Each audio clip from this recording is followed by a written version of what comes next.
മറ്റുള്ളവർ നിങ്ങളുടെ ജീവിതത്തിന്റെ തിരക്കഥ എഴുതാൻ അനുവദിക്കരുത്. ഒരു കാരണവശാലും. ഒരുപാട് പേരുടെ പ്രതീക്ഷകൾ, അഭിപ്രായങ്ങൾ, താരതമ്യങ്ങൾ എല്ലാം നിറഞ്ഞ ചുറ്റുപാടിലൂടെയാണ് നമ്മൾ കടന്നുപോകുന്നത്. പലപ്പോഴും നാം നമ്മെ തന്നെ മറന്നുപോകും. സ്വന്തമായി ഒരു ശബ്ദം നമുക്കുണ്ടോ എന്നതുപോലും നമ്മൾ തിരിച്ചറിയാതെയാകും. ചിലപ്പോഴൊക്കെ നമ്മൾ സ്വയം ഒന്ന് ചോദിക്കണം, നമ്മൾ ആരുടെ ജീവിതമാണ് ജീവിക്കുന്നത്? നമ്മൾ ആരുടെയെങ്കിലും തിരക്കഥയ്ക്കനുസരിച്ച് ജീവിക്കുകയാണോ? നമ്മുടെ ജീവിതം മറ്റാരെങ്കിലും സംവിധാനം ചെയ്യുന്നുണ്ടോ? നിങ്ങളുടെ ജീവിതത്തിന്റെ തിരക്കഥയും നിങ്ങളുടെ ജീവിതത്തിന്റെ സംവിധാനവും നിങ്ങൾ തന്നെ ആവണം. നമ്മളുടെ സ്വപ്നങ്ങൾ, ലക്ഷ്യങ്ങൾ, ജീവിത മൂല്യങ്ങൾ എന്നിവ പാകപ്പെടുത്തിയെടുക്കാൻ മറ്റാർക്കും അവകാശമില്ല. അത് സാധിക്കുകയുമില്ല. പൊരുത്തപ്പെടാത്ത വഴികൾ സ്വീകരിച്ചാൽ നാം സമ്മർദ്ദത്തിലാകുമെന്ന് ചുരുക്കം.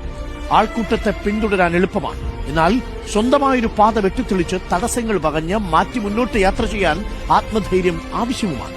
സ്വന്തം സ്വപ്നങ്ങൾ തേടിപ്പോവുക. മറ്റുള്ളവരുടെ പ്രതീക്ഷകൾക്ക് നിങ്ങൾ ഒരിക്കലും അടിമയാകരുത്.